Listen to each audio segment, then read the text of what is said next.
You're watching the Gambia radio and television services, and it's time now for the news at 8. We begin with the headlines.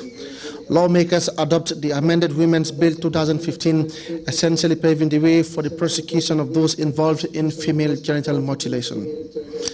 President Jammeh again extends his generosity to Gambian children by giving them a staggering $3 million to organized parties. World Food Programme calls for urgent support to alleviate the suffering of almost half the population of South Sudan. And bad weather cures misery and leaves a trail of misery and destruction in the US and the UK and part of South America. These and other stories coming ahead this half hour. I am ALHAGIE ABUBAKAR DARBO.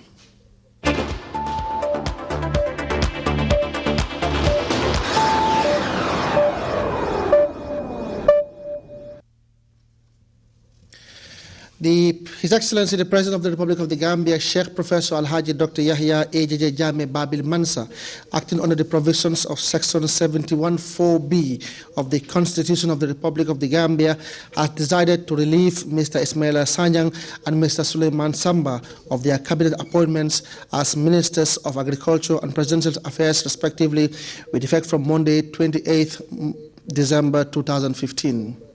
In the same vein, His Excellency the President of the Republic of the Gambia has appointed Mr. Sherifu Bojang as Deputy Minister of Agriculture under the office of the President with immediate effect.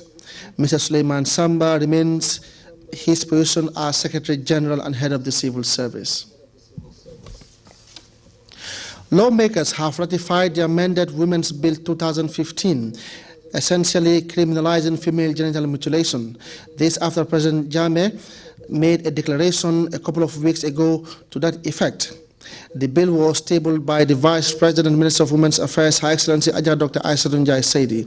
Defaulters, as HN Silver reports, face the prosecution of hefty fines. The age-old practices meted out to women has been finally consigned to history as deputies voted in favor of a legislation that criminalizes the practice of female genital mutilation in the country. As legislators, I am confident we are more than willing to legislate against FGM.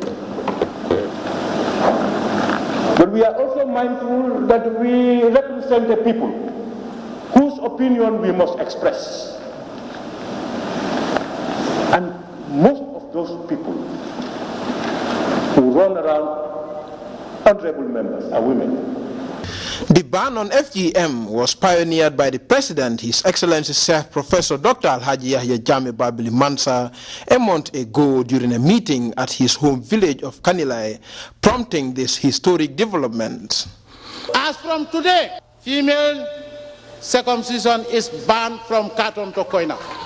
The bill was tabled before deputies by the Vice President and Minister for Women's Affairs, Her Excellency Dr. Aissatou Njie Saidi, who was joined by fellow rights-based activists.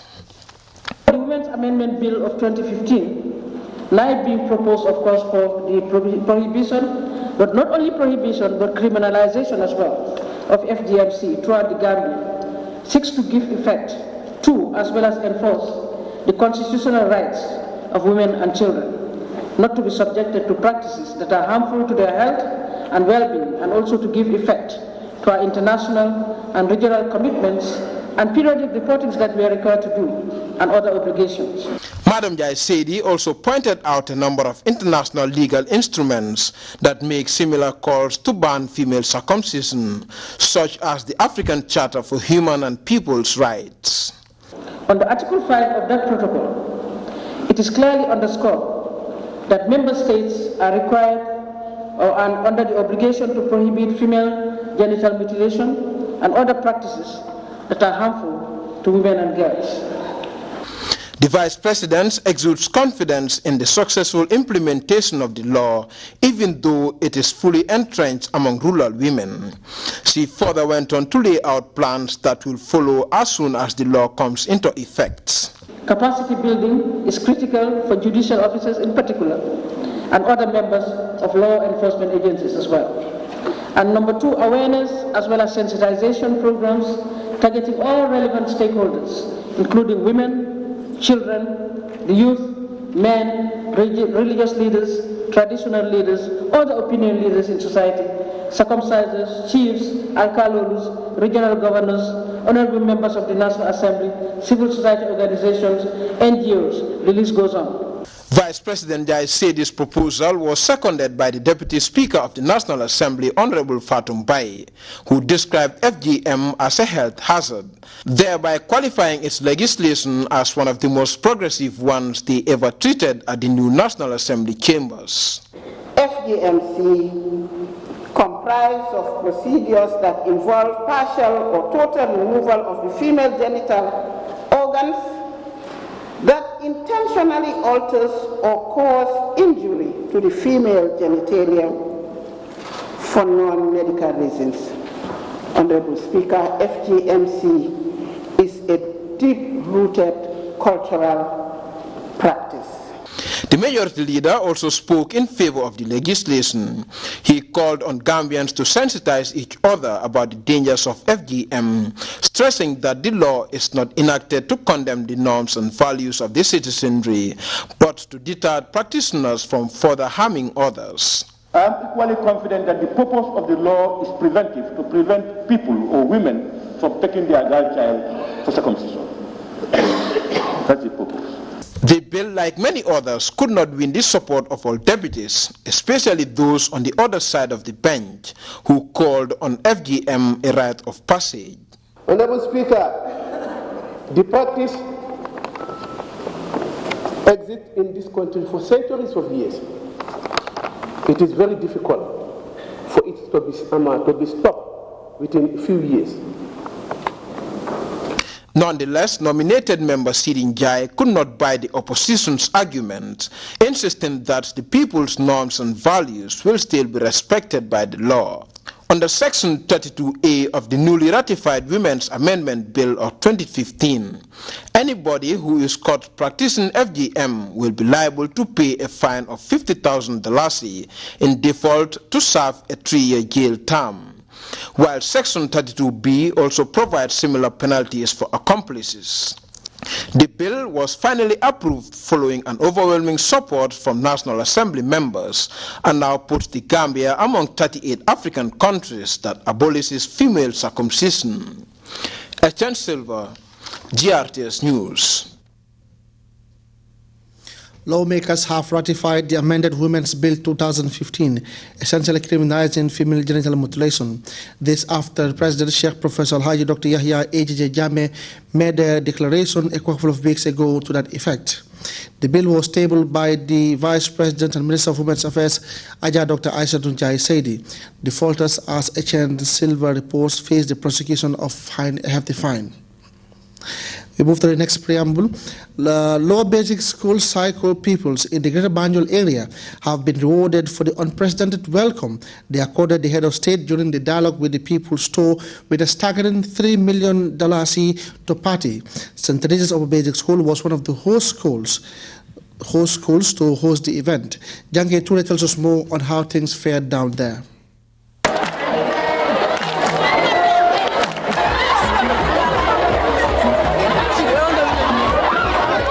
Schools in the Greater Banjul area have partied the $3 million President Jammeh gave them during the recently concluded General Country Tour. At St. Teresa's and Latrikunda lower basic schools, as some of the host schools' children were in a festive mood. A school or schools are socialization centers. Not everything can be learned from books alone, but from real life situations. And we heard about parties, and today if you ask people about parties, they always tell you that, well, it's to go and enjoy. This is not the essence as far as school parties are concerned. We are not saying they are not coming here to enjoy, but the most important thing is the collegiality involved in it. Personally, I feel very happy and glad that I'm meeting other students from other schools come together under one umbrella to share this great event. As the head girl of the school and also as a student, I feel very happy and I feel very ecstatic about this day. So thanks to the President for this opportunity. Teachers and the head of schools were on the ground to coordinate the party. They all expressed appreciation to President Jammeh for the gesture. My impression would begin from the source. The source is where we got the money for in the first place to organize these parties. His Excellency the President, Dr. ALHAGIE Jammeh Babili Mansa, gave us this money. I'm sure you can recall a few weeks back we had meetings in the region, one in Bundung, Bakau, and then in Banjul. When we put the monies together, we got 3 million. And as usual, we normally organize these cluster parties for the children to enjoy themselves. But thanks to the generosity and benevolence of the President. Well, on behalf of all the children of Gambia Methodist Academy, I want to say to His Excellency a very big thank you. We appreciate this gesture. It's always welcomed by the children, and the children always look forward to it. We as members of staff also look forward to it. I enjoy the big pots, the cooking, yes, and serving of the children, and it is always very, very exciting. So we thank His Excellency very well. School party under the patronage of President Jammeh is not new. Teachers called it a manifestation of President Jammeh's desire for education on the home front and by extension his love for children and the citizenry. Yesterday we were in KMC where we had 11 party venues, and today we are here in Banjul visiting 2 party venues, which are Gambia High School and Muslim High School. We must thank the President, His Excellency Dr. ALHAGIE Jammeh Babili Mansa, for sponsoring all these cluster parties. We could recall a few weeks back we had part of his Meet the People tour. We had 3 meeting venues in KMC and Banjul. And our school's party all day long, long live President on the helm of affairs, was the prayer.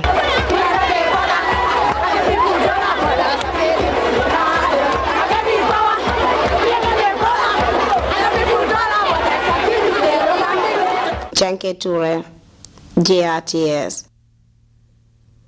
Media practitioners have gathered for yet another 2-day training organized by the Department of Information Services and UNICEF. Matters revolving around reporting on children in special circumstances with special focus on their welfare is the main subject of the discussion. Winifred Nicole reports.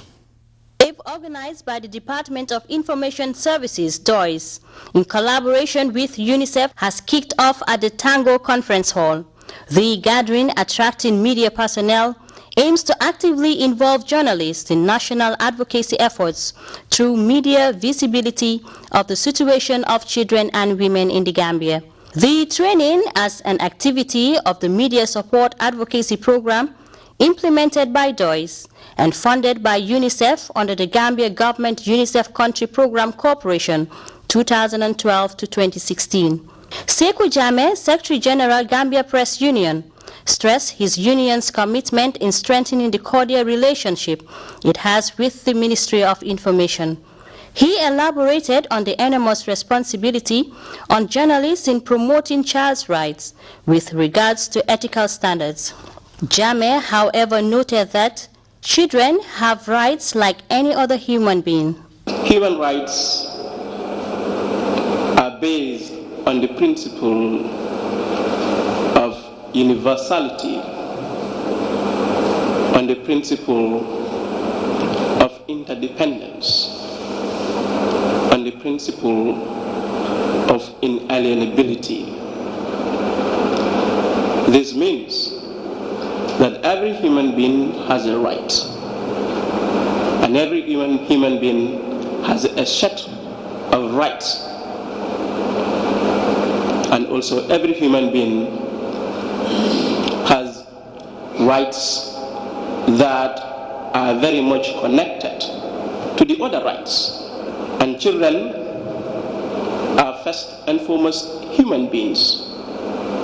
So which means that they are entitled to enjoy every other right that is given to human beings. Sarah Bai Solo Nyanti, UNICEF country rep, posited that children's rights remains a key component of her organization. She noted that the access to correct information on issues concerning children rests on the shoulders of the media. Madam Nyanti emphasized the need and importance of balanced reporting when it comes to children issues. She also noted that gains are made by the government of the Gambia amidst some challenging factors. The Gambia, actually, you can be the standard-setting trailblazer in terms of how to do it and do it right.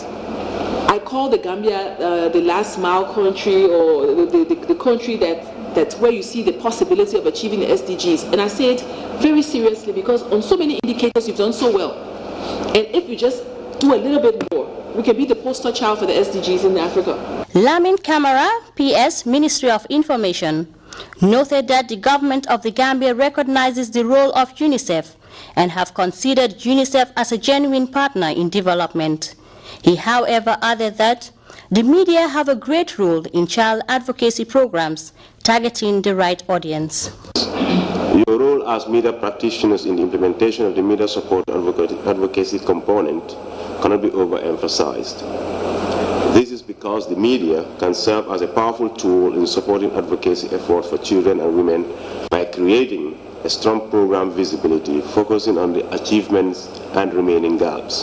The government of the Gambia has signed and ratified without any reservation the UN Convention on the Right of the Child, the African Charter on the Rights and Welfare of the Child, ILO Conventions 183 and 182, as well as other protocols on children. This clearly demonstrates the strong commitment the government has for the welfare of children under the leadership of His Excellency Sheikh Professor ALHAGIE Dr. Yahya AJJ Jammeh Babili Mansa. The enactment of the Children's Act is another testament. We've also seen the Operation Save the Children led by the First Lady is a testament to the importance, care and duty attached to the welfare of our children by the leadership of the country. It is envisaged that at the end of the conclave, the role of the media in reporting child-related issues will be understood, and participants will equally be equipped with sound ethical knowledge in reporting on child-related matters. Reporting for GRTS News, I am Winifred Nicole. The Community Police Unit of the Gambia Police Force has been visiting communities, holding meetings with the view to creating an avenue for locals to solve minor problems instead of reporting them to the police. The outreach program is expected to help bolster the community policing concept and allow police to dedicate resources to bigger issues. Farmer Kanye has the rest of that story. The population of the Gambia is on the increase as settlements are expanding, allowing the transfusion of different cultures to live in one society. This has a huge impact on the chances of crime-related issues received by the police, a worrisome situation for the Gambia Police Force. To avoid all forms of social violence and ensure safe and secure societies where people will live in peace and tranquility, the police established the Community Policing Unit to reduce social crime rates. The unit is on an outreach campaign for a more awareness creation.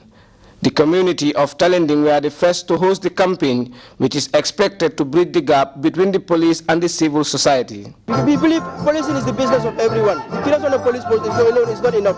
That is why we are coming out to ensure that the members of the community can be involved in community policing. How best they can be involved in policing? Because policing, the most powerful weapon in police is information. And those information are from where? The communities. If people sitting on the information, they will make the work of the police very difficult. That is why we are encouraging members of the community to come out, volunteer information to the police, and be rest assured that any information that is brought before the police will be treated in confidence, and no member of the police will disclose that information to any member of the community. This approach by the police is a more proactive one, giving inhabitants the opportunity to solve minor crimes at community level, as well report abnormal cases to the police to avoid instability. All those who are within the territorial limits of the Gambia to embrace, support this concept, because it is the best way out to render Gambia a crime-free country. The move is welcomed by the many who attended the meetings in Talending. Both parties have a key role to play in crime reduction, but the society's role is more pivotal to the police in the maintenance of peace. We need to commend the leadership of this country, His Excellency Chief Professor Dr. AJJ Jammeh. He's the king of peace. Gambia is the superpower of peace. Believe it or not, there is no country in the world which is as stable as the Gambia. Similar meetings are expected to be replicated in other parts of the country where some selected communities will be targeted. For GRTS News, I am Famara Kani. The Association of Gambian Albinos has a new means of generating income to fund its activities. The 14-seater commercial vehicle comes courtesy of GamWorks. Janke to the reports. The Association of Gambia Albinos, AGA, has benefited from the silly project under GamWorks. The project fund has been invested in a 14-passenger van for public transport. Rahim King is the Secretary General of AGA, and he further elaborated on the new project. Gambian Albinos was registered in 2012 with the Attorney General Chambers, that is the AG Chambers. Before we got registered, we were operating without an office. It was a committee that was set, young people living with albinism, to support and fight the right of persons living with albinism. That has helped us to make sure we get funds through GamWorks for this project. The project came about like this. It's a project for every Gambian. Whether you're people living with disability or you're not living with disability, the project was set aside for everybody. The association was founded as a humanitarian and relief civil society organization that seeks to advocate the protection of rights of albinos as well as the enhancement of their health and education. This is their first project, and the Secretary General thanked GamWorks for helping them with such a facility. They had the proposals, they look at the proposals. Our proposals was part of that proposal. That is the transportation for income generating. Then it was approved. The amount was 400,000. That was approved. 375 for the vehicle. The remaining balance went to the insurance, the first month driver's salary, and all that became 400,000. Today, persons with albinism will be able to enjoy that income generating. Today, we will not say because persons with albinism are left behind. So that, of course, we will want to thank GamWorks for initiating this project. Ibrahim is the Executive Director of Gambia Federation of Disabled. To him, people living with disability can also contribute to the development of the nation. He used this opportunity to state their readiness to see that this project actually benefits the intended beneficiaries. We're very impressed in a sense that one of our members is launching their project, which is Association of Gambian Albinos.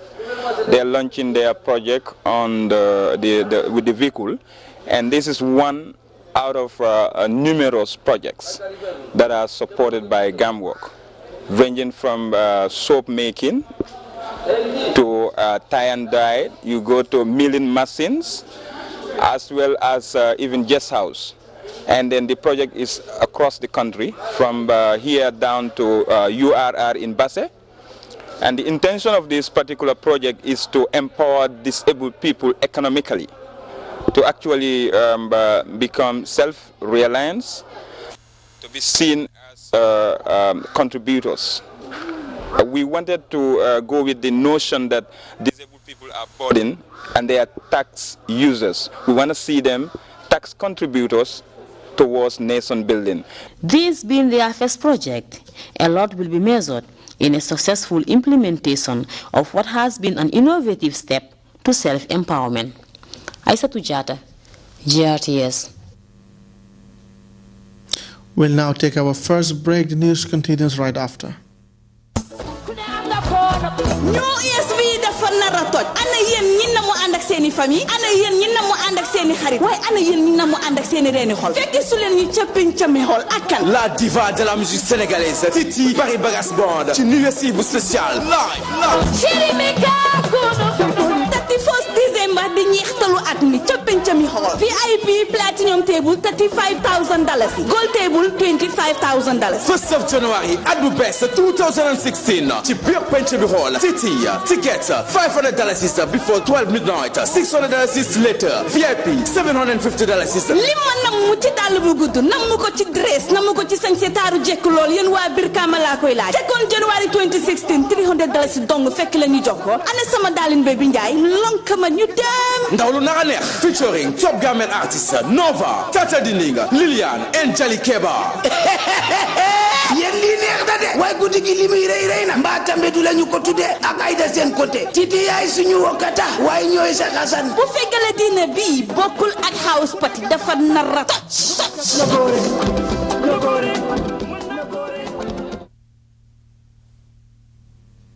Welcome back. Humanitarian groups are shouting the alarm over the future of South Sudan. The East African state has fallen victim to civil war and a devastating drought.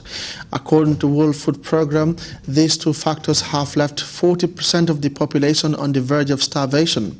We have more on this DWTV exclusive report. The heat is sweltering. Out in the field, there's little shelter from the burning sun. Peter Angelo and his wife ABUBAKAR diligently harvest their crop by hand.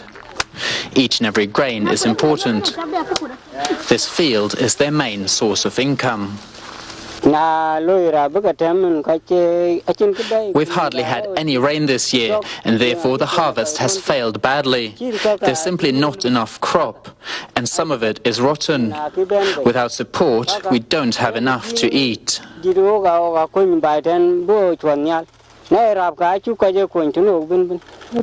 Luca Quach works for the German aid organization Welthungerhilfe. He regularly comes to Awale West to check on the living conditions for local residents. Mostly, it's bad news. Like Peter in a book, many here have lost their crops. And what I've seen inside is not enough. This will take a family of 7 people from now up to April, and thereafter they will not be having any food in the stock again. So they will be starting hunting for other means of how to get food, which is very difficult here because the prices for food commodities is very high, and besides they are not available in the market. Many products used to come from neighboring Kenya and Uganda, but since the start of the civil war, the supply roads have closed. With no food on sale, the local market is all but deserted. The few items here are more like treasures on display in a museum. It's food that Peter in a book can no longer afford. And as if the drought wasn't enough, residents say the security situation in the war-torn country makes finding supplies even more difficult. I used to go to the forest every day to gather firewood and edible roots, but it's no longer safe here. I can't go to the market anymore to buy firewood.